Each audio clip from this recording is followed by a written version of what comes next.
From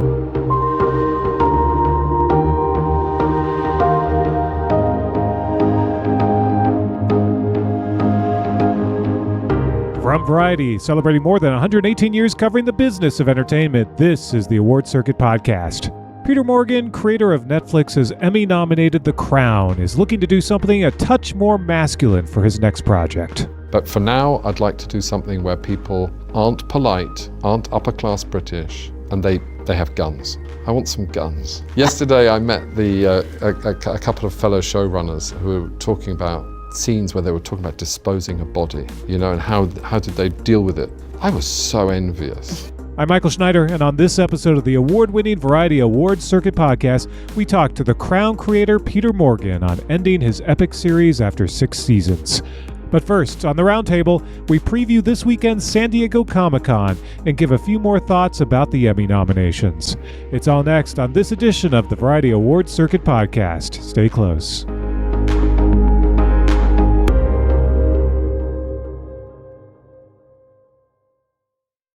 Greetings, everybody.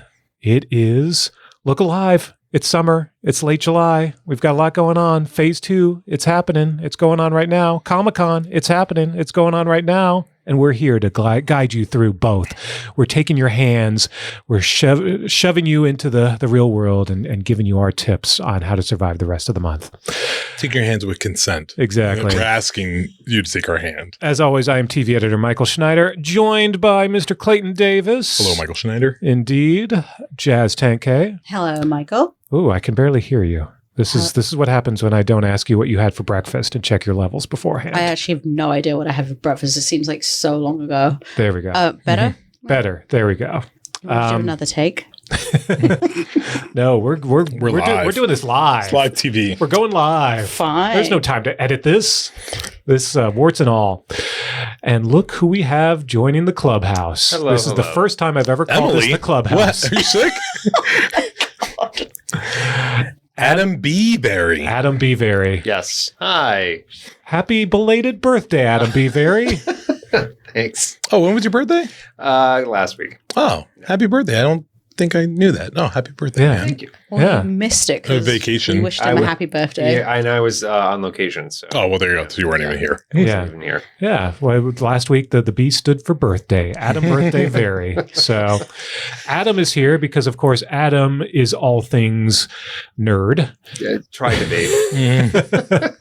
And that includes Comic-Con, which, wow, it's happening this week. It is. And it's their first real kind of normal convention since 2019. They were canceled in 2020 and 2021 because of the pandemic. Mm-hmm. They had a pretty robust convention in 2022, but it was all kinds of COVID protocols were in place. So everyone was masked and you had to be vaccinated and you had to wait in line to get a little wristband. And so that was a little odd, I guess.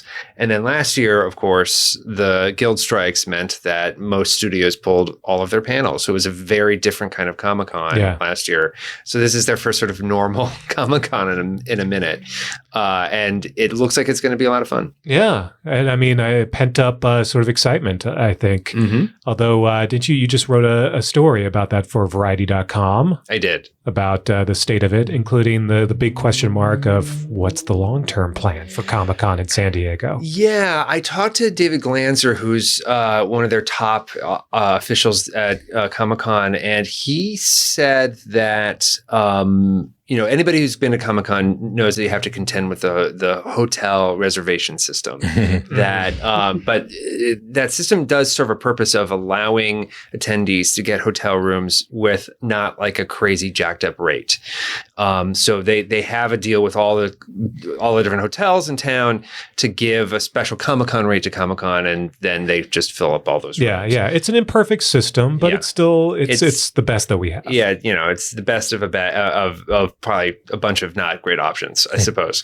Well, David Glanzer said that recently some hotels have stopped giving as many rooms or any rooms at all to Comic-Con and instead are sort of going into the open market. Oh, they're going rogue. They're going rogue, which means that there may be fewer rooms available at a affordable rate. And his stance was, if we can't service our sort of rank and file attendees, then we're going to have to look elsewhere. And they're contracted, I believe, through 2026 is what he said. But they're already sort of starting to think about what that might mean past 2026. And, it was telling to me that he was willing to sort of go there in the conversation, and who's to say whether this was a negotiation tactic or not, I don't know. But it did strike me that, they've been sort of flirting with the idea of staying in San Diego or leaving for a while now. Yeah, I feel like this pops up every couple of years, and then you start to hear about contenders. It's very Sundance. Well, I was going to say, it's very much aligned with what's happening at Sundance right now. Comic-Con is liking those Sundance vibes, I guess, and they want to get in on that action. I don't know, but like it is as much as Sundance is identified with Park City, Comic-Con is identified with San Diego, and like it's you have to rename it. Called San Diego Comic-Con. The acronym is SDCC. Like it would sort of completely change the tenor of it. You wouldn't necessarily have Hall H anymore. That's sort of an iconic place to have a panel. So I would think that they're very much inclined to stay. That's what David Glanzer said. We'd like to stay, but if the city hotels aren't going to play ball, then I guess maybe they'll look elsewhere. Yeah. Well, I mean, the thing is, most towns already have a Comic-Con. So the question would be, LA, I guess, would be the most obvious alternative. LA has a Comic-Con, though. It does have a Comic-Con, but it's not quite SDCC style. No, it's not. And there's SDCC already owns WonderCon in Anaheim, so I guess they could turn that into a bigger con. They could. I mean, part of the appeal of San Diego is that it's very pedestrian friendly, that there's a lot of places you can walk to out in the Gaslamp District. Not that I'm necessarily, sorry, San Diego, the biggest fan of the Gaslamp District, but it's there and it's available. And there are not a lot of cities like Los Angeles, the convention center area. There's, it's not very pedestrian friendly, that area. So you'd have to, they may go to a different city. Who's to say? Well, watch this space. We'll see what develops. Santa Fe, Vegas. Well, South Detroit should be very interesting. Get to keep the acronym exactly. But nonetheless, like you mentioned, sort of the big coming out party again for Comic-Con. What are you most excited about, Adam B. Very? Well, Marvel Studios is going to be coming back this year. And, 2 years ago, they made a big presentation about what their, phases 5 and 6 were going to be. And they, made a big sort of pronouncement of like what the release schedule was going to look like. And 2 years later, that's all kind of shot to hell. Like, I think, we're anticipating that the movie Avengers the Kang Dynasty is going to get a title change and probably sort of a refocus. And several projects that were sort of announced as coming up or have been pushed in the schedule. So it'll be a sort of a reset, I think, a little bit for Marvel and they're actually having 2 panels. They're having a panel for Deadpool and Wolverine on Thursday. Like and a victory lap. Yeah, a little bit of a victory lap. And then the big Marvel panel on Saturday evening, which they always do. Do they traditionally always do the phase presentation at Comic-Con rather than No, not really. I mean, in 2022, it was the first time they'd done a panel since 2019. So I think Feige wanted to sort of like set the table for the next few years. In other years, they just sort of do a big presentation of like, here's a first look at the new Captain America movie. Here's a first look at Thunderbolts. Here's a first look at the Fantastic Four.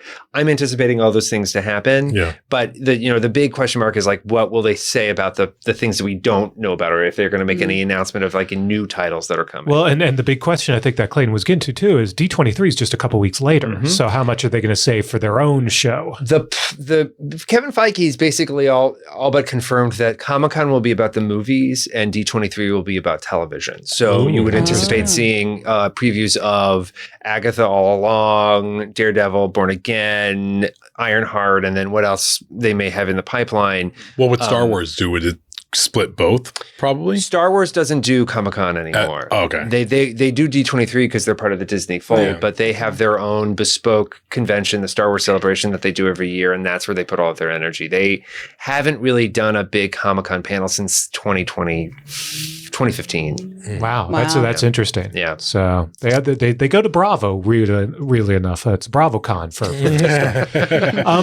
So you mentioned Marvel, but Yeah. DC, on the other hand, is not showing up. Yeah, they're not. DC Studios is not having a big presentation. That's the sort of entity that was essentially kind of relaunched when James Gunn and Peter Safran took over.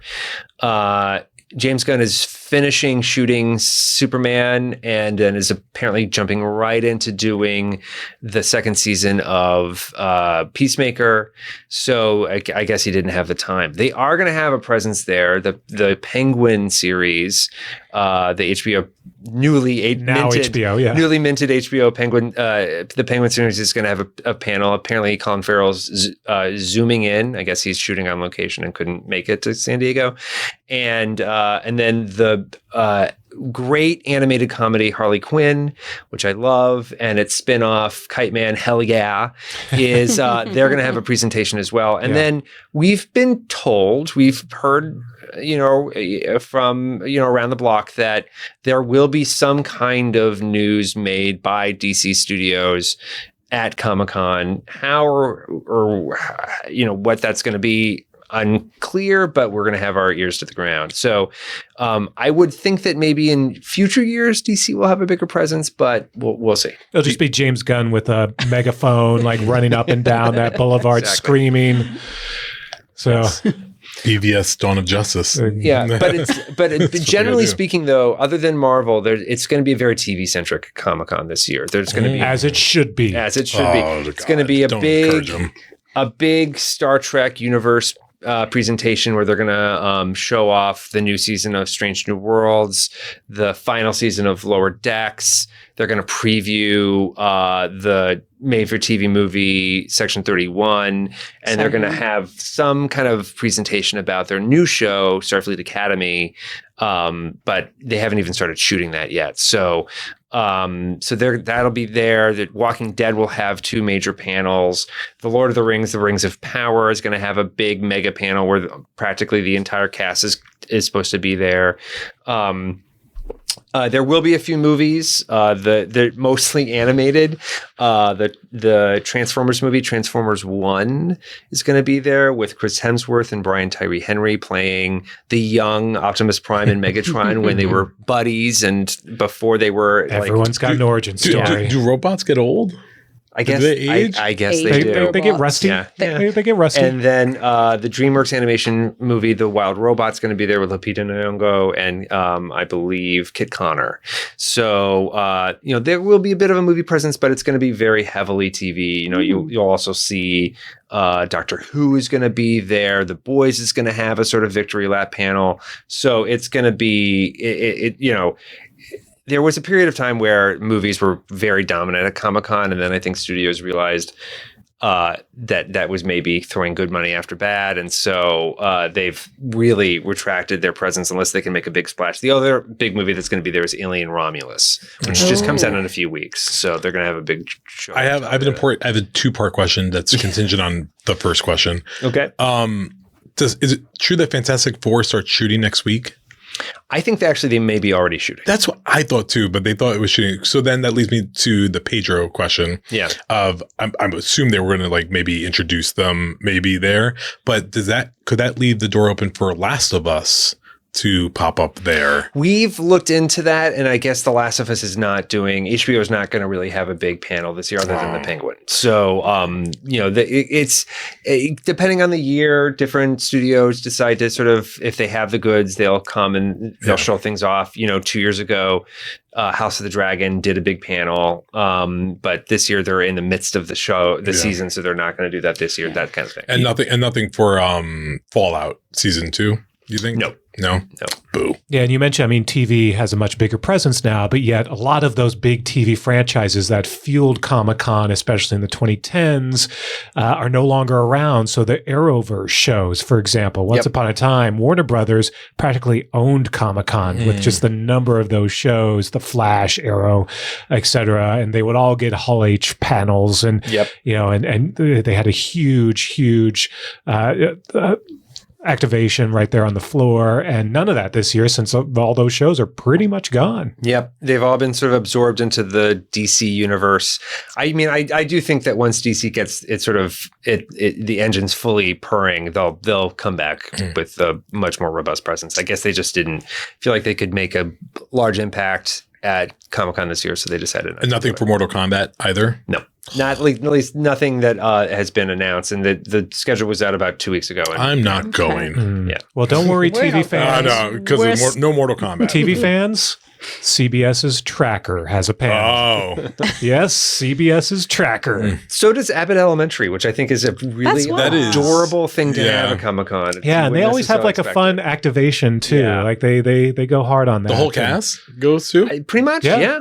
Yeah, That's great. Quinta, Shirley Ralph, Build up that universe, Tyler man. James Williams. Yeah, they'll Yeah. all be there. And what's interesting is that, two of the executive producers, Justin Halpern and Patrick Schumacher, are also behind Harley Quinn and the spinoff. So they kind of straddle those worlds. So. They're the new princes of Comic-Con. Yeah. I just sort of, to go back to what you were saying about the sort of the Arrowverse shows, the last of those shows, Superman and Lois, will have a panel this year.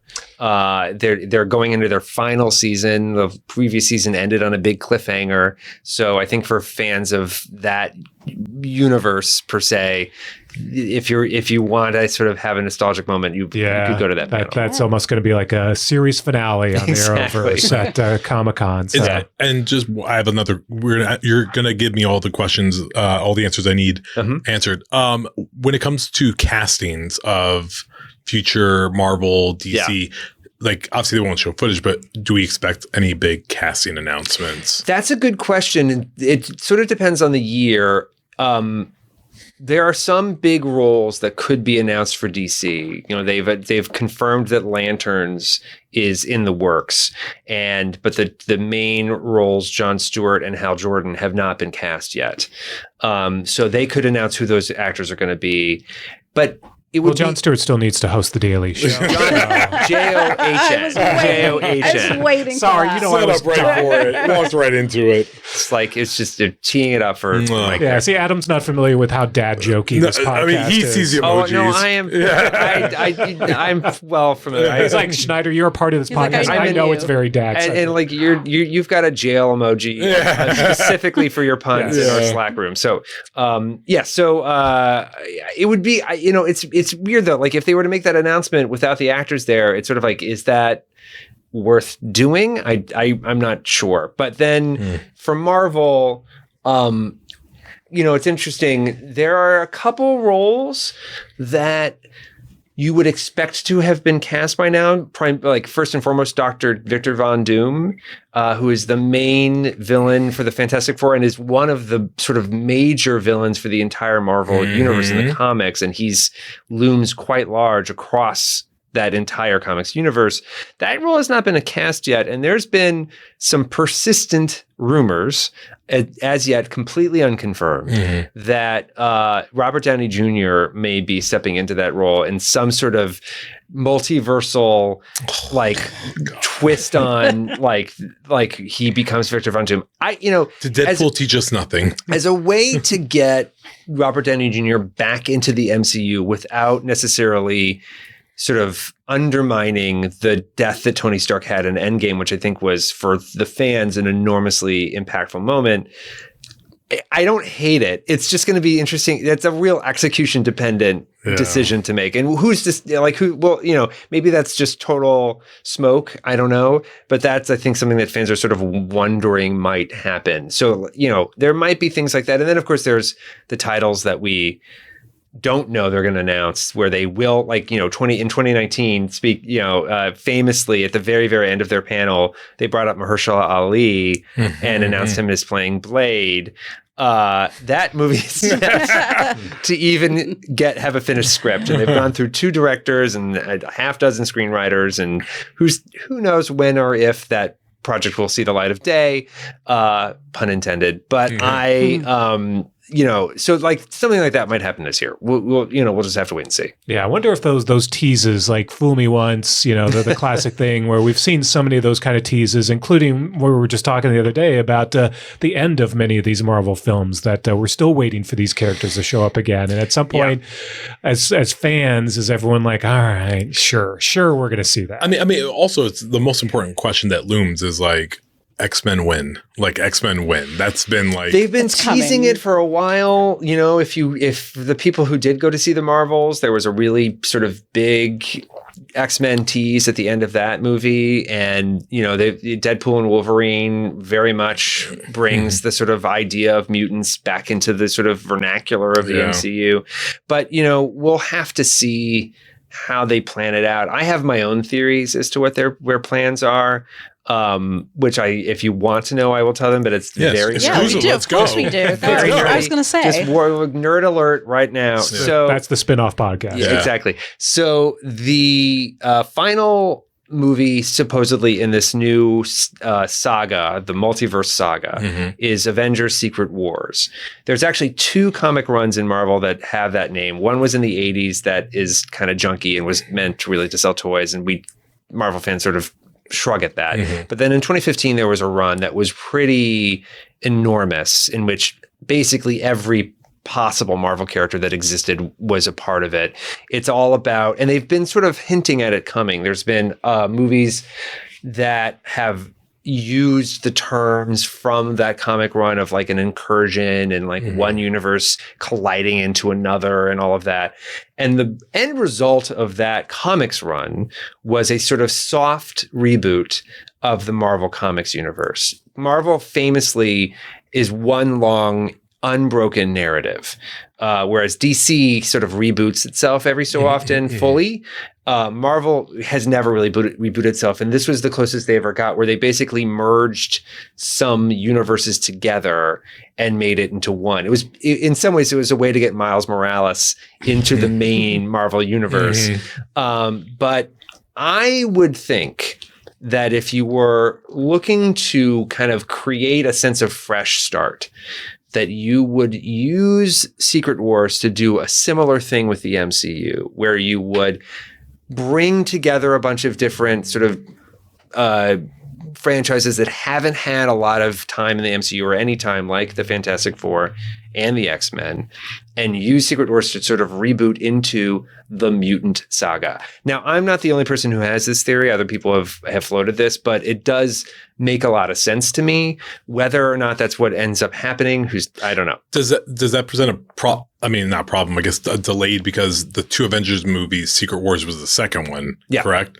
So could they swap that out in theory and make Secret Wars go first? No, I think you need to build to that. What I think that more likely will happen is that Secret Wars will be expanded into 2 movies, and maybe we'll get it. Like they'll do what they did with Infinity War and have Endgame. 2 different titles, but they're essentially 2 parts of the same story. And I think that they're probably going to aim for the same thing, because frankly, if you know anything about the comics, the Secret Wars comics run, it is a gargantuan story to tell. And so that you could really do it in 2 movies, and it would. And the Fantastic Four, by the way, play a huge role in that run in the comics. So it's also telling that they're being introduced very much on the heels of those movies. So I think that would be a smart thing for Marvel to do, but we'll see. Again, that was a very nerdy. This is the nerdiest conversation we've ever had. I was going to say, and now our listeners don't need to go to Comic-Con, because it feels like they already were there. So, or we were completely wrong, and they said something else. I am fully prepared to say that I was totally wrong. Yeah, absolutely. So, what are you most excited about, Adam B. Very? The Marvel panel is always a lot of fun. Kevin Feige knows how to put on a show, and that makes him sort of one of the many unique qualities he has as a studio executive. He's a showman, he's a showman. And the energy in Hall H during a Marvel panel is pretty infectious. And so that's a lot of fun. I'm also, I'm a big Star Trek fan. I did our big Star Trek cover earlier this year, and I'm having gotten a glimpse at what's kind of sort of coming up for Star Trek. I'm excited for fans to sort of have a a further understanding of what's in store. I think that there's a lot of exciting things there, so that'll be fun. And maybe a Star Trek movie?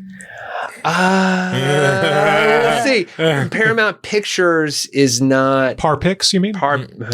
No, Mike. No, that's an inside joke. It's a total inside joke. Literally just between me and Mike. Adam literally slaps Mike We just in got jail very right now. inside. Yeah. But, sorry. I I interrupted you. refuse to. It's a golf reference. Go ahead. So yeah, Paramount Pictures is going to be there with Transformers 1, but they're still very much in early development on any movie, and anything that they would have to show would be earliest next year. So what's your cosplay going to be? 45-year-old dad is what my cosplay is going to be. Yeah. Well done. Yeah. I'm there with you, just 5 years older.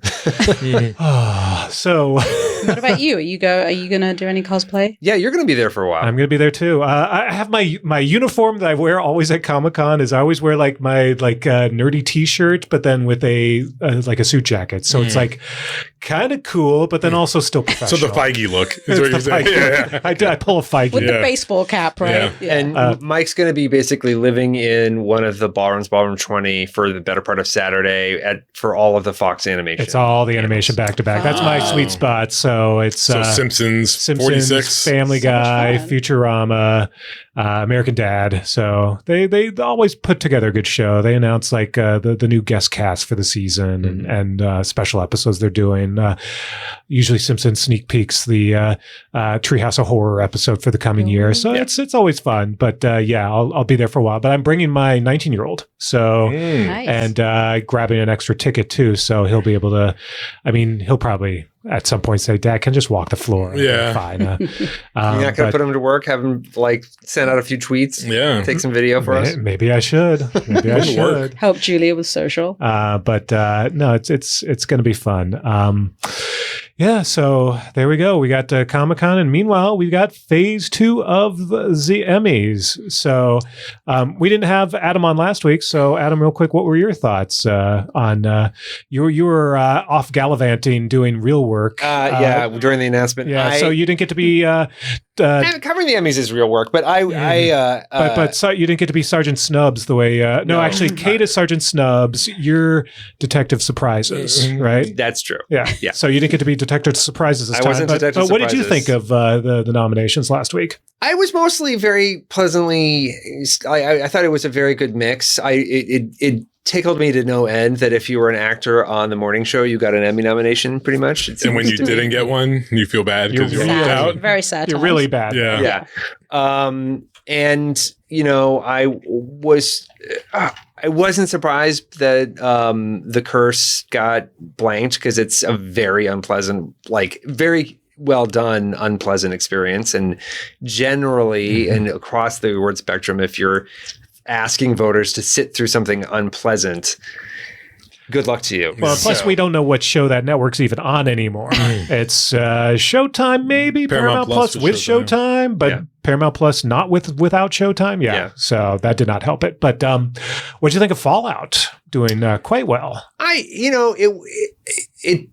There's been a trend, I think, in the Emmys for more populist genre entertainment to have a showing over the last 5-6 years, I'd say. So, it started with Game of Thrones, but then it's carried over to several other things. And I think that sort of fulfilled that slot. And it's, there is that sort of trend of elevated genre now that, was really popularized with Game of Thrones, and Fallout falls right into that. But no Nolan. Yeah, no Nolan. Yeah. But, we'll see. It's also just a weird year, right? I mean, I'm sure you had talked all about that. Yeah. So, Yeah, I mean, there's a lot of shows. We just talked about Last of Us. I mean, a lot of the big contenders not being around. Stranger Things, who knows when we'll see Well, that. 2029 will be a great Emmys. yeah. How old will they be by then? Middle age. Hopefully, it'll still be in the United 45-year-old States of America. dads. That's right. And then just when you talk about genre TV, and this actually brings me to a very important question I had for the group, and I usually ask this every year: do you think episode submissions still matter? I know we do talk about this every year, and every year I think less and less, right? Because we live in an era where everyone is convinced they're voting on the Bear season 3 now, when really it's going to be season 2. Just as last year they thought they were voting for season 2.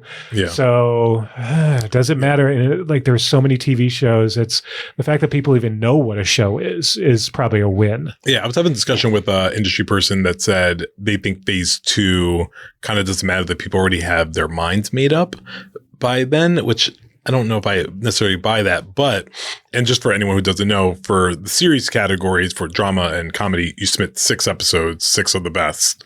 And then for performances, you put 1. And then some people feel like it doesn't matter. But famously, like Robin Wright, House of Cards, put herself crying on stairs for with worst episode submission of modern era. And people think that's why she lost that year, but sometimes it just kind of doesn't matter. I think to your point, by phase 2, most people would have decided already. I mean, like I always use the slow horses thing. Like I can't see anybody just being like, oh, I'm going to go back and watch all 3 seasons of Slow Horses. Not about horses. And it's not about horses. I have to put that it's not about every horses. time. Every Just time. let people know. So I don't know. I mean, because I look at Succession was such a good example. Like they had some really good episode submissions. Like Kieran did his cry in the church, and he won, and people were like, "Oh yeah, that's a good call." Sarah Snook did the argument with Matthew McFadyen, who is great, by the way, in Deadpool and Wolverine. Yeah. Like so Very fun. So fun. I thought he was going to call himself Tom at one point, man. I was like waiting for it to just be like, my name's not Tom. Yeah, that was of all the references. I'm surprised that they didn't pull that out. No Succession. Yeah. But yeah, I guess I'm a little bit less and less, but not insignificant yet. One thing I want to say, and I'm sure you guys went on this rant, but I'm going to do it too. Yeah, go for it. Is I find it deeply irritating that every Emmys year for the last 5 or 6 years, like it makes it seem like there were only 6 shows on TV. Like, why bother having 7 supporting actor nominees if 3 shows are going to be represented in that list? If you're going to really talk about the breadth of great TV and the breadth of what is really on offer, spread the wealth. The wealth. And I mean, what it just points to is that the voting body is overwhelmed by the amount of options that they have. Yeah. And so they basically consume what is fed to them. So what's interesting about that, I think what we have less of that this year than we've had in previous years. I think this is the greatest unique number of shows recognized in maybe the last 5 years. True. Like, I mean, percentage, no, but I think it does still seem like that nonetheless, because those one-offs that we got a few that we typically don't get. And it was like Idris Elba, Robert Downey Jr., they're only nominations for their shows. But even those still feel like, it's them there was too. more love this year. I feel. Yeah, but there were the Gilded Age, The Morning Show, and The Crown were the only shows not represented in supporting actress in a drama series, and there were plenty of other really great supporting performances by women in that. Yeah, and you know what's really interesting about that, Adam, is like when you think about it, I don't remember this ever being a problem back in the era of 4 broadcast networks. Yeah. There was more back when we only had 4 choices. Yeah, there was more selection in shows and people being nominated. I think it's because the amount of options that you had to watch felt doable as a single person. So you knew a lot more. You felt like I was like, I as a normal person can consume enough of what is actually out there in totality to feel like I'm actually being able to make a good call. Whereas now there's just so many shows that there's no way that any one person, even our TV critics, can watch all of it. I mean, we only have 2, which is crazy for that. All of it and understand. So, I mean, that's why they've expanded the categories to sort of try to allow people more in, right? And so but it's had the opposite effect of just people saying, like, sort of, doing a straight ticket vote for different shows. And I just think it's a little short-sighted. I don't know what the fix is here, but it does strike me as counterproductive to the celebration of what television actually is. Yeah. Do you think it makes it more awkward on sets now, where it's like 5 of the 7 supporting actors are nominated, so then the other 2 just listen, I imagine, what does Oliver Platt feel like right now today when he went back to the Bears set? Because everybody got nominated except him and Abby Elliott. So they're just in there like, hey, congrats, guys. High five, and they're just kind of like sitting there. But this, I'm going to do a callback. You're going to remember this, Mike. Blue ribbon committees were a thing of the Emmys where you would get a group of people to vote on a particular category. And that was the days of the broadcast while we had more unique stuff. Yeah. And now, because I am TV Academy voter, everyone votes on the series, which are 15 categories, but then there are the peer groups for the rest. But yet we still end up with the same amount of one show. Yeah. So I don't know. Maybe the answer is maybe go back to peer groups. Well, I mean, maybe Blue ribbon, if people have time. You look at the network breakdown, and you basically sort of can get a sense of what the budgets were for FYC, for who had the biggest budgets for FYC, and that's what I mean by it just seems upside down to me, and in a totally. Not to take anything away from the nominees. I think most of these nominees are all gave deserving performances. It's just do we really need the fifth guest star from the it's just I don't know if that's really necessary. Yeah, I mean, also yes, you're correct, but then also we get Reservation Dogs, one of the biggest surprises. Actually, thoroughly surprised that they did it. After all this time. We worked our ass off to help make that happen. It's almost I still can't believe that they did it because they don't do that. They don't do final seasons of shows, especially when you've never done stuff before. But there have been several occasions where they listen to us when the noise is so loud. Tatiana Maslany is a good example. Yeah. Where we were also pushing that hard, and out of left field, she got a nomination. It's one of those sort of critical mass things, I think, in a way. No pun intended there, but the idea of if enough voices sort of accrue at a certain point, people just sort of actually turn their attention. And campaigning still matters. Yeah. I think that is more so for Emmys than anything. Campaigning matters. Ask Harrison Ford that for shrinking. So I want to get back to the episodic question again real quick, because I learned last week probably the geekiest thing I've learned of this Emmy cycle, which is how they decide what game show title will be nominated in the game show category. Because if you notice, it's very strange. So you have Celebrity Family Feud, which is the primetime edition of Family Feud. You have The Price is Right at Night nominated. But then you have Jeopardy, encompassing both daytime and nighttime, and you have Wheel of Fortune encompassing both daytime and nighttime. Yeah. So those two are credited to ABC and syndication, but Celebrity Family Feud is only credited to ABC and not the syndicated morning version. So the reason why is and I discovered this in talking to people, is it comes down to which episode they submit. Yeah. So with Family Feud, they submitted a primetime celebrity version. So that's why it's only credited to Celebrity Family Feud and only credited to ABC. Now, here's the weird part. They submitted daytime versions of Jeopardy and Wheel of Fortune, but because there are primetime versions of those shows, they got to be credited for both. For some reason, they allow the primetime folks to glom on to the daytime episode, but they don't allow daytime to glom on to the primetime edition. And I think part of that is because of the title, because Wheel of Fortune and Jeopardy, those are the franchises. Those are the base franchises. But if you're submitting a Celebrity Family Feud, that's not the base franchise. Family Feud is the base franchise. So yeah, this is very in the weeds. This is the most in the weeds inside thing. Baseball. But I thought my thing about Marvel was nerdy. Yeah, that went way in. We went deep. I mean, this is our ongoing fight every single year as networks wanting credits for their nominations. It is ongoing. That was our biggest issue last week, was who gets credited and what. And now the conglomerates all say, well, you should just credit everything to the conglomerates. It should be Disney versus Netflix versus NBC Universal, which there is an argument for that. I totally see that. Put everything on Disney Plus. But that's just not the way we've done it for decades. It's always been the outlet. But we do live in different times, and these outlets now all distribute themselves differently. But if you look at Disney as a corporation, they did get the most nominations last week. But if you're just As a looking parent at company, individual outlets, then Netflix beat out FX. Yeah.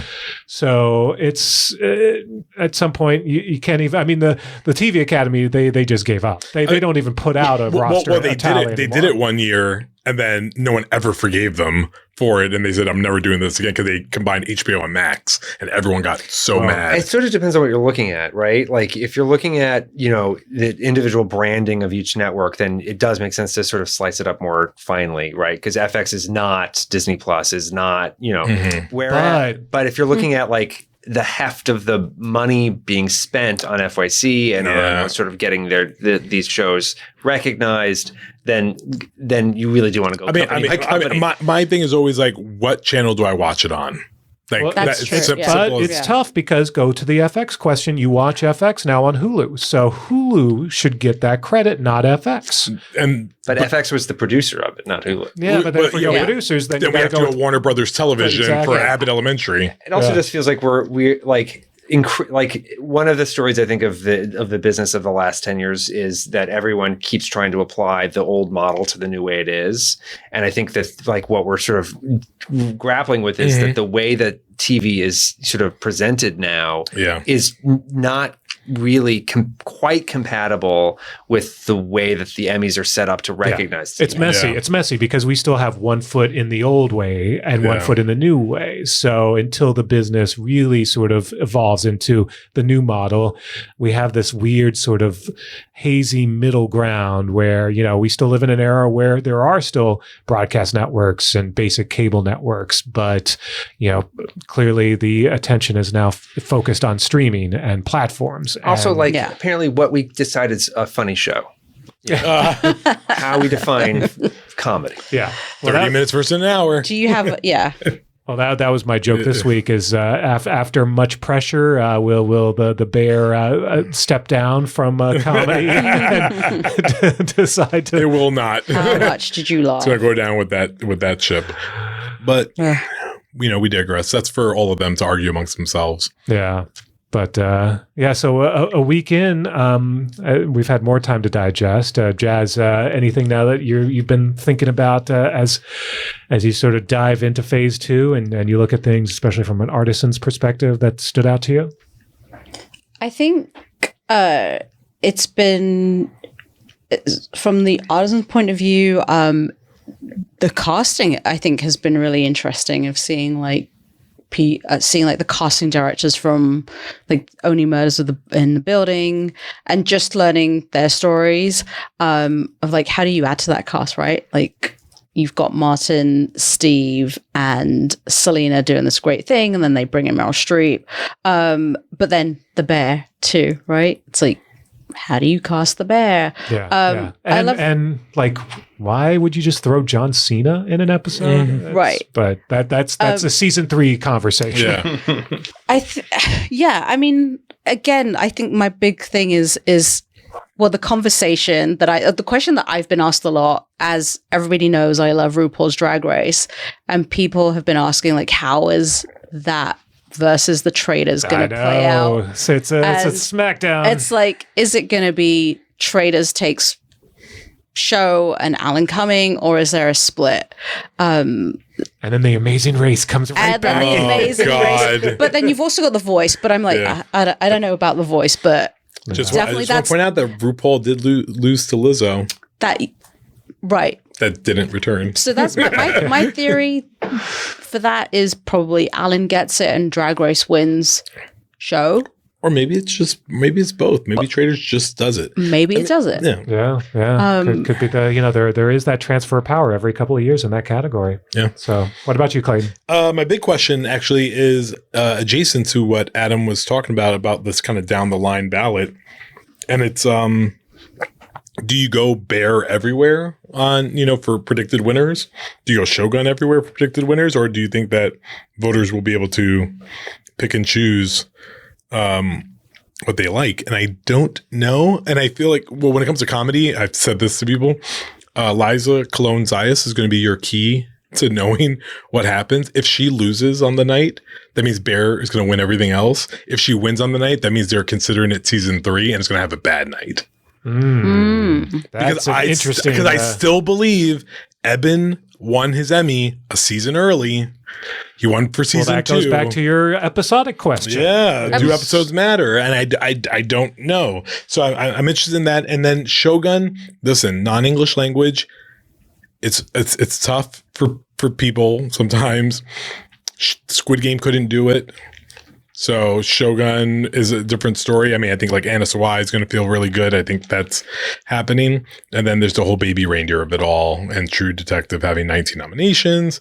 So actually it's a lot closer than I think people think it is, but it's going to be a good phase 2. Does the Crown take drama if Shogun I think the Crown could be an upset. It could be. Or it just does a split and like maybe Crown takes directing and then Shogun takes drama. I don't know. I'm still trying I worry about Shogun though. I feel like it's very like the people I've spoken to who have seen it from beginning to end, I feel like are very much like us. Well, it is very industry driven and I don't think enough people have seen it as a whole yet.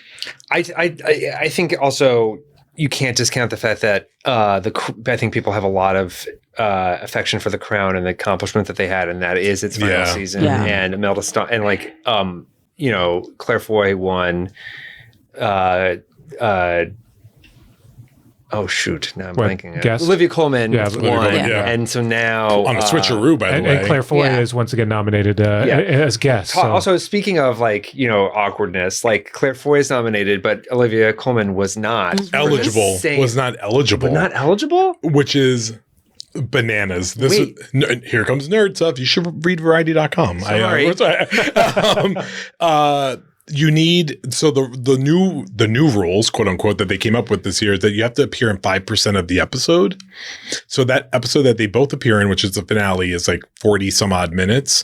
But I think Claire Foy's in one extra scene. She made the eligibility by like a few seconds. Olivia Colman did not.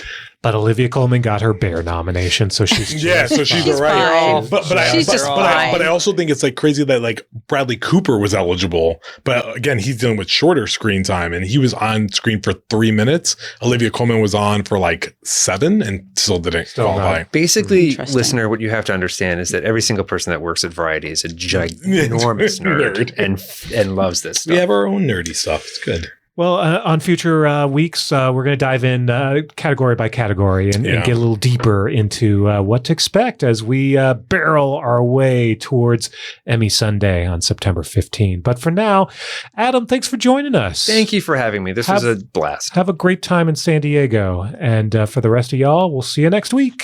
Bye. Olympics start this Friday. Oh, okay. That's next. We'll talk next week about Olympics. Okay. Bye.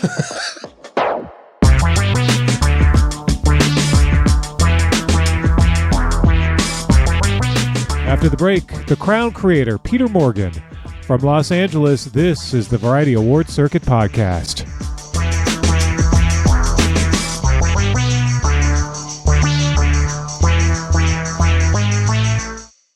And we're back. It's the Variety Awards Circuit Podcast. I'm Michael Schneider. Peter Morgan's The Crown was designed to be one of the most ambitious television projects of all time. And by the time it concluded last year, his vision for the show had proven to be monumental. Created for Netflix and premiering in 2016, Morgan's series depicted the life of Queen Elizabeth II from right before she became the monarch through the year 2005, when then Prince Charles married the love of his life, Camilla Parker Bowles. Its scope, in other words, was massive. The cast of The Crown rotated every 2 seasons, with Claire Foy, Olivia Colman, and Imelda Staunton successfully performing in the lead role, as the Queen faced a changing royal world and a shrunken British Empire. Have you forgotten the oath that you took? I declare before you all that my whole life, whether it be long or short, shall be devoted to your service. You're fit enough to ride and drive, so you're fit enough to wear the crown. You remember what Queen Mary told you? Another geriatric. Monarchy is something you are, not what you do. The crown is a symbol of permanence, of stability, of continuity. If you step down, You will be symbolising instability and impermanence. You'll also be indicating the luxury of choice, which is the one thing we cannot have if we claim the crown is also our birthright. So you would have a superannuated old lady running the show, while a fit, energetic Prince of Wales watches on, straining at the leash. But I don't see you as decrepit. Since the Jubilee, since Mummy's death, I see you as liberated. Confident. You say that Charles is in his prime. Well, I see you in yours.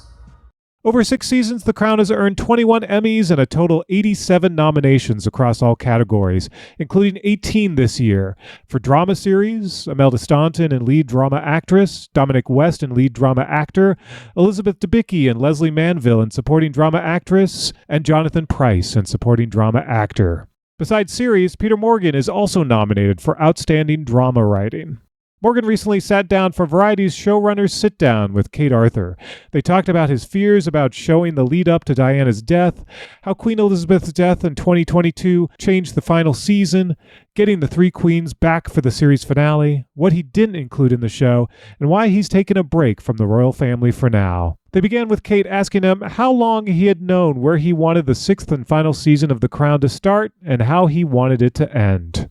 I think we'd always known it would be exactly what it was. In fact, the only shock is that there were no deviations. I remember pitching it to Netflix in January of 2014. At the time, it might just still have been 3 seasons, but very quickly thereafter it became 6. And it ended exactly where I imagined it would end. Of course, there were 1,000 deviations on the way. If you'd have told me beforehand what making 6 seasons of television of this kind would feel like, I might have changed the pitch in 2014. and I don't think you'll see many of these shows. No. A, I'm very grateful for having been allowed to do it. And B, I'm sort of astonished that I survived it. Yeah. You've spoken about dreading telling the story of Diana's death. What about it were you dreading the most? Frankly, everything. I had a morbid fear of not being able to find an actress that was good enough to play her. Mm-hmm. So I think that my biggest worry was finding someone who just left you unpersuaded that she was Diana. I have to say that I was willing to rewrite the show and not have Diana in it. And there were certain advantages to that she was this outside element, and we were with the family that was dealing with the outside element. I was prepared to do that if we hadn't found the right actor. And first with Emma Corrin and then with Elizabeth Debicki, I think we found the only 2 who could do it. And so then dealing with her death was obviously a matter of great sensitivity, but it's also a matter of historical record. You know, it's a major historical event. Right. And as a dramatist, I believe it's your responsibility to tackle that stuff. And but of course, you do so knowing that, you know, there are a lot of people who have a lot of feelings around it and are personally affected by it. And so you have to be careful and sensitive and responsible in the way that you do it. Yeah. The movie The Queen came out in 2006. What are the things you learned over the course of making The Crown that allowed you to tell the story of the aftermath of her death in such a different way? Well, I didn't want to repeat myself. The Queen was very much a story about the relationship between an elderly lady and a young, modernizing prime minister who'd come in, who could clearly see how the country needed to change. You almost saw it through Blair's eyes as he thought, God, how am I going to shake these people up? And how painful is it as an elderly lady to realize that you might suddenly be misjudging the mood of the country? With The Crown, I didn't want to repeat myself. I didn't want to do it through Blair's eyes. I didn't want to have those same conversations. A lot of that attitude I gave to Prince Charles. And also, now that we were dramatizing Diana, I always wanted to see how she affected them in the aftermath of her death. So that's why I wrote those scenes, which I thought really long and hard about, where Elizabeth Debicki was a figment of their imagination, part of their internal conversation. Right. They're trying to show you who they are, what they feel, what they need. And I know that must be terrifying, but it needn't be. How did you come up with that idea, and what did you want them to say to the people they were appearing to? First of all, I thought really long and hard about it. The only two moments in the show, really, where we break with naturalism. And, you know, in the immediate aftermath of losing someone, I don't think it's uncommon for people to have imaginary conversations, to imagine seeing them. You know, one or two people in the United Kingdom refer to it as a ghost. It's not a ghost. You know, there's no rattling chains. It's such a silly term, that. These are the imagined conversations of grieving people. I find the scenes very moving, very touching. I think some of the best performances that Elizabeth Debicki gave us were in those scenes. She had incredible composure and incredible compassion. The Crown is famously very well researched. How did your research change as you moved away from history books and more into things that are recent tabloid events like Diana's death? Well, because it's recent doesn't mean it's not history, right? And there is, of course, a moment where you ask yourself, is what I'm doing? That's one of the reasons I like to keep so much time, as much as possible. So a minimum of 10 years is a personal rule. And in The Crown, I managed to make it over 20 years. I believe that when you're a generation away from the events of something, you have an opportunity to look at it with greater distance, and it is historical. I also believe that something that happened, you know, like the events in America on January the 6th, I think that's a historical event. Sure is, anybody tackling contemporary American history would want to tackle something like that and have a look at it from all sides. Diana's death was every bit as momentous. But are there reliable accounts on what happened between Diana and Dodi Fayed the night of her death? What were you relying on for that? Well, we've got, a number of witnesses. We've got sort of first-hand accounts from people. But then ultimately, there was a period of time where Diana and Dodi were on their own in that Ritz hotel room. We know everything that happened from the minute they left that hotel suite and went down to the car. We know yard by yard, second by second what happened. But what we don't know is what they were saying to each other in that hotel room. And that's where I come in, and I have to use my imagination. But I don't just sit there and I don't just start writing immediately thinking, well, I wonder what they had, you know. You think really long and hard, where is this particular character at this moment in their life? So many people, both close to Diana and close to Dodi, have spoken about the frames of mind of the two individuals at the time. And you piece together what you imagine to be the case. And if you get it wrong, an audience will tell you. An audience, even without doing the research, will intuit if something is right or not. You know, audiences are so smart. And you can't pull a fast one. If it's implausible, an audience will know it instantly. They'll just reject it. And so my harshest critic is not actually a historian, because historians are always pushing their own agenda. They're often people with a certain point of view. I find an audience's response much more telling, much more appropriate, because it comes from a huge, cross-section of people with different political views, different ages. They reject if they're being lied to.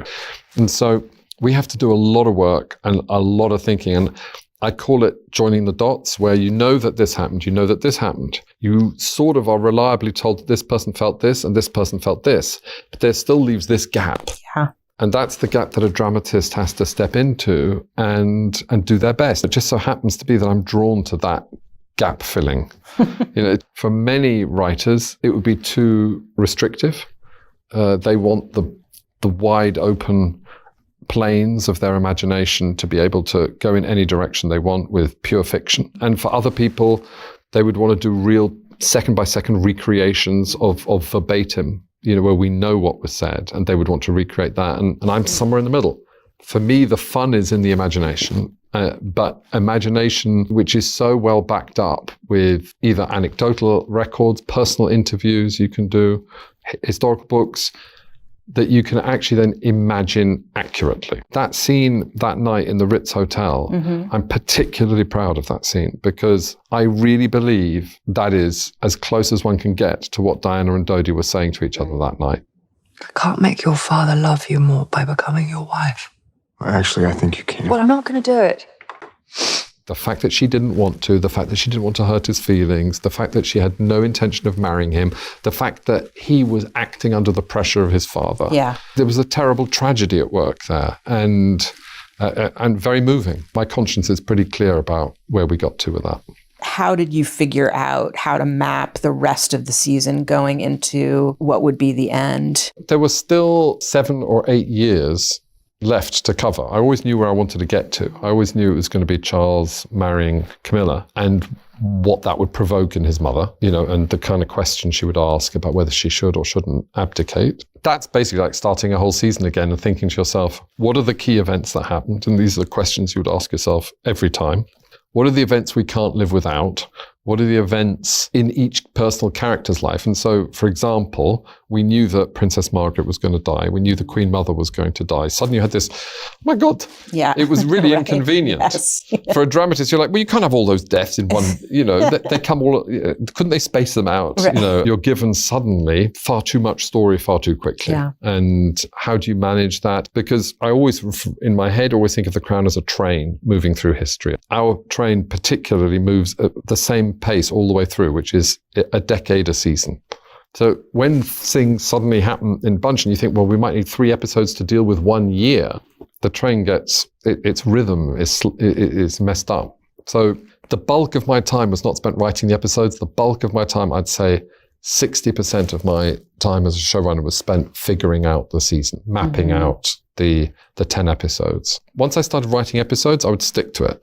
But mapping out the outlines took me many months and is always a process where I pitch it to the researchers grant me permission or give me the red card. The architecture of it was always the most creative. Thereafter, every decision is small. Once you've mapped out the architecture of the season, after that, everything else is like, sure, until you get into the cutting room where things are minute. Yeah. So you keep going down and down and down in terms of the size of your decisions. Did Queen Elizabeth's death change how you wrote the final season and the ending? I think it changed everything. It changed how we felt making the show. We felt it much more acutely in the United Kingdom. I don't know. It felt like a band without the lead singer. Do you know what I mean? It felt like, but we're making a show about her and about her life. Right. And then I had to suddenly deal with her death at a time where there was no prospect of her dying. So how do you then write an episode that deals with her death, even though at that point she still had 18 years to live? Mm-hmm. And so that's when we stumbled upon the fact that she was actively planning her funeral from 20 years out. Oh, really? Yeah. Yeah. And so that was a light bulb. I was like, well, we can make the final episode about her death, even though she's not going to die for 18 years, William and Harry become bigger characters in the second half of the final season. And in the finale, the Harry uniformed debacle, we see that happen. Were you forecasting what we now know are some themes in their relationships in terms of Harry's resentment toward William? He calls him a company man at one point. How did you write that story? I wrote it, like I write anything else, where I'm reading what other people have said about it and I'm figuring it out. The great thing about a show like The Crown, whether it's the political characters or the royal characters, I'm presenting it. I'm trying not to lead people too much by the nose, and people are reaching their own conclusions and very often totally different conclusions about the same episode, the same character. I wasn't writing about today when I wrote about then. But the thing about families and history is you can write about then and it suddenly have all sorts of relevance. And all it needs is for some events today to change. And suddenly what I've written about looks like it was prefigured. That's right. And it wasn't intentionally prefigured. You have to trust that if you write a long-running, multi-generational family saga, which is, let's face it, the most interesting thing you can write by a mile, those stories will have echoes and connections with people. They bring their own family into it. It's like looking at an abstract painting. You come and bring all sorts of meaning to that painting, your own story. And people do that with the royal family. You see it plays out every single day. The British public, but also based on the appetite for what newspapers write, it seems the whole world use this family as a sort of ersatz family onto which they project their own meanings. That's a long way round of saying, I just wrote it the way I wrote it. Yeah. I wasn't thinking, I'll make a point about today. Charles is very happy to marry the love of his life in the finale. He also simultaneously feels thwarted that his mother isn't stepping down. Where did you want to leave him at the end of the series? exactly as you've just described it.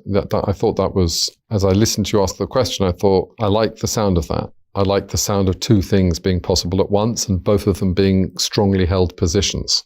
Of course, on the one hand, she was never going to stand down. Those are the rules. But on the other hand, as a mother, how can she not want to?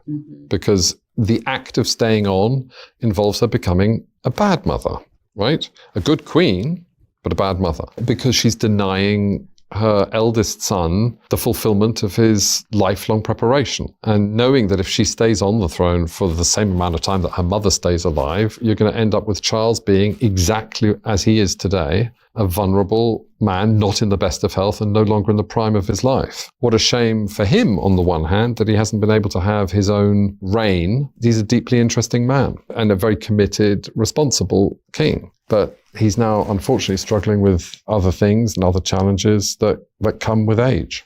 Elizabeth has an internal debate about whether to step down, as illustrated by Claire Foy and Olivia Colman playing advocates for one side and the other. Was it always the plan to have the two of them come back for the finale?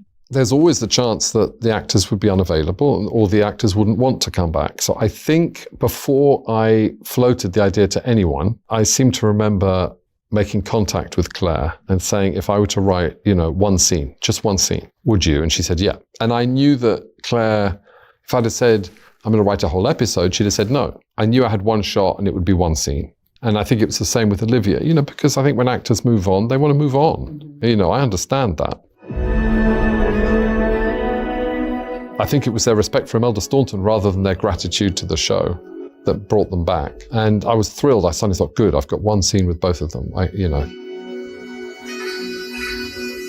You mentioned it was in November 2014 that The Crown was originally announced and that it would unfold over 60 episodes.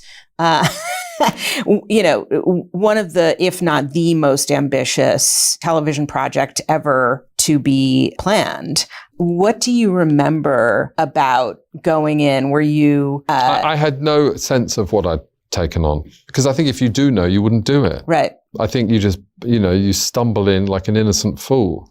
And you thought, oh, well, that sounds like fun. And you assemble a nice group of people and you think, oh, this is nice. And speaking now just as a freelancer, there's something unsettling if you're a writer or a director or an actor, always looking for the next job or meeting different people or wondering if it works out here, works out there. And a lot of us as artists are unsettled, complicated people from complicated backgrounds with complicated lives. And so the idea of finding stability and a family, there's an extraordinarily high percentage of people that made The Crown that stayed from episode 1 to episode 10 of season 6. It was such a functional, gorgeous group of human beings. It sort of removes the noise and the nonsense of freelance life, where you're worried about this, worried about that, this new person in that job, that new person, do I know them? Will I develop a relationship with them? We were spared all that existential crackle, and we're able to just do our jobs. And I just get a sense of how grateful everybody was, because the freelance life, the self-employed life, there can be a cold whistling wind of discomfort. And I think we were all enormously privileged at a very special time for television to have had that opportunity. And so when it got very tough, and it always gets tough, a show like this is impossibly tough to do I'm just talking about how to make it good rather than personal relationships. I kept pinching myself and reminding myself of what I felt might be a unique moment. And indeed, the climate has changed now. I don't know that the same show would get made again. We were left alone to do it. Left alone. I mean, I can't stress this enough. We were given support and no notes. This is the show we wanted to make, and it is the way it is because that was how we wanted to make it. I mean, when did you get that? Yeah. I mean, I kept thinking, on behalf of all the other people who haven't been given this opportunity, I've got to not screw it up. I've got to not drop the ball. With the new actors coming in when they'd switch out, what did you find were the best ways to talk to them about the continuity of the character and what you wanted them to bring to the character that was new? Well, I mean, just because they were playing the same characters didn't mean you approached them in the same way. Because every actor, so for example, the way in which you would deal with Claire Foy was very different from the way you deal with Olivia Colman, was very different from the way you deal with Imelda Staunton. That said, there's something about the character of the Queen that filtered into all of them, and they all became extraordinarily stoic and resilient. You know, something filters through from the character into who you are, and with a whole new cast come whole new people, whole new human beings. They have different methods and approaches. So the way Gillian Anderson works could not be more different from the way that Olivia Colman works. Mm-hmm. And so Gillian likes a lot of preparation, a lot of support, a lot of research, a lot of engagement, a lot of stimulation. I get the sense that Olivia reads the scene in the taxi on the way there and forgets it in the taxi on the way home. And if you say to her, do you remember the scene we filmed yesterday? She'll go, remind me. And you go, Olivia, it was yesterday. And she goes, I know, but... Wow. So you're like, wow, exactly. How? So that you have to have a production that can cope with both and cope with anything, because actors have different processes and you want to support all those different processes, no matter what those processes are, to get the best work. Are there any royal stories that you wish you could have portrayed, like Andrew and Fergie, or the attempt to kidnap Princess Anne? The attempt to kidnap Princess Anne sounds riveting, and you think, my God, what a fantastic story. I can't wait to see that. Why didn't they put it in The Crown? I want my money back. Well, we looked into it, and it's actually not that interesting. Sort of nothing happens. It was a sort of I didn't want to try and cook it into something that it wasn't. Andrew and Fergie, I'm afraid I need to feel something. You know, they were just characters I didn't want to write. And also I felt that given that they were never going to wear the crown, the skewer and the shish kebab, as it were, of the show is the relationship between Buckingham Palace and Downing Street. Mm-hmm. And when you deviate from that too much, you deviate from the two houses, you deviate from the Queen, the Prime Minister, and that intimate audience that they have together about what's going on in the world and in the country, the show quickly becomes something that it shouldn't become. And so we did try deviations and always learnt the lesson, if you stay clear of the line of succession, you're lost. And so as long as it involved the Prime Minister and as long as it involved the Queen, you were always on what I would call core crown.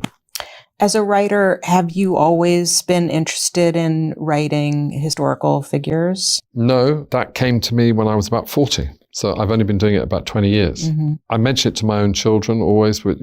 Somebody said it to me, which is that the best creative years of your life are 40 to 60. That doesn't mean it applies to everybody, but it certainly applied to me. And I was told it before I got to 40. Stephen Frears told me that. He said that your best years are 40 to 60. I'm now 61. It's all over. You seem like you're doing great. Well, you're very kind, but I'm 61. It's finished. It's over.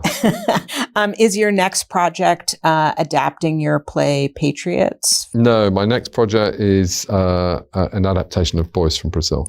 Oh, wow. Yeah. Wow, that movie scared me so much. That's a really good reaction. I like that reaction. The blue eyes. Don't give away the plot. Sorry. There's a generation of people who don't know what happens. You've said you have a prequel idea to The Crown, which would go backwards in time.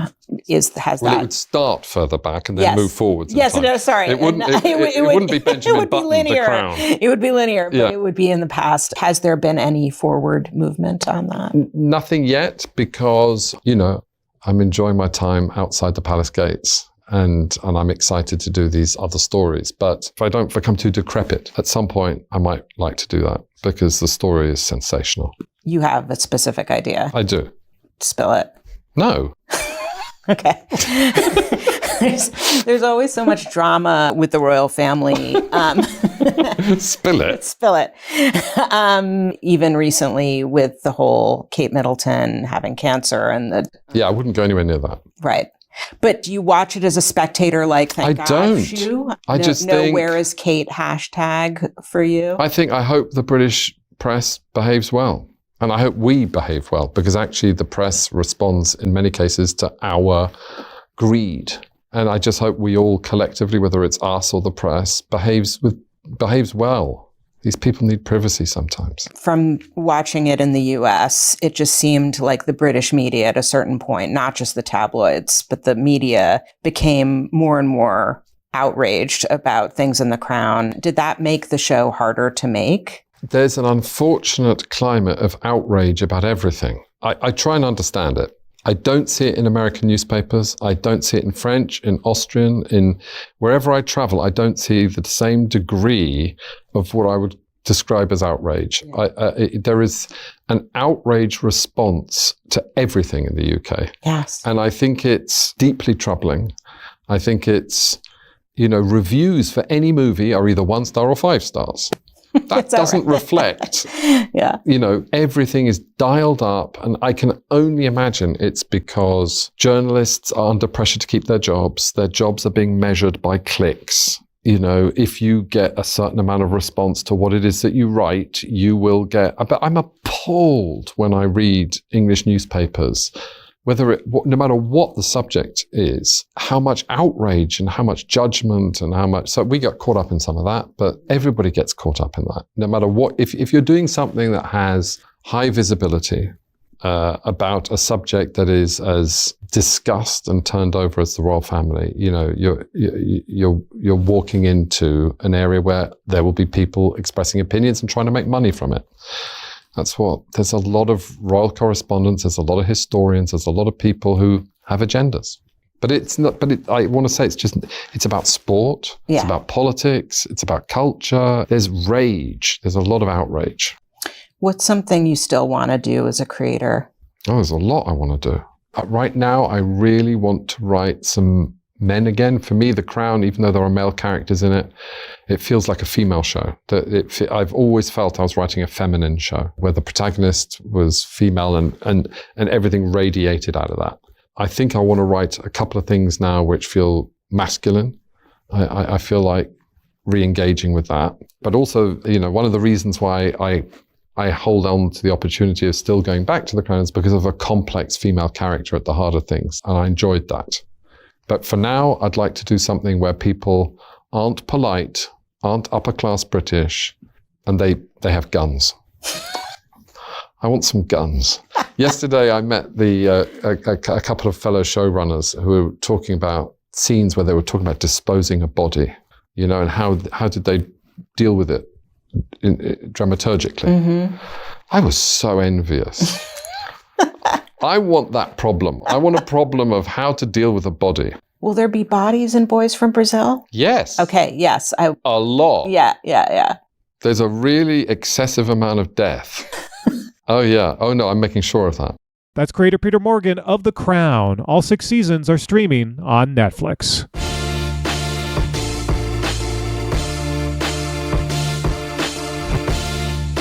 And that's it for this edition of Variety's Award Circuit Podcast. Aaron Greenewald edited this episode, and Michael Schneider is the producer.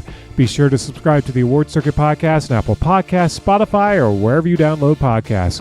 Also, head on over to Variety.com and click on the Award Circuit tab to find the latest awards predictions and key races, as well as your daily fix of news, analysis, and reviews.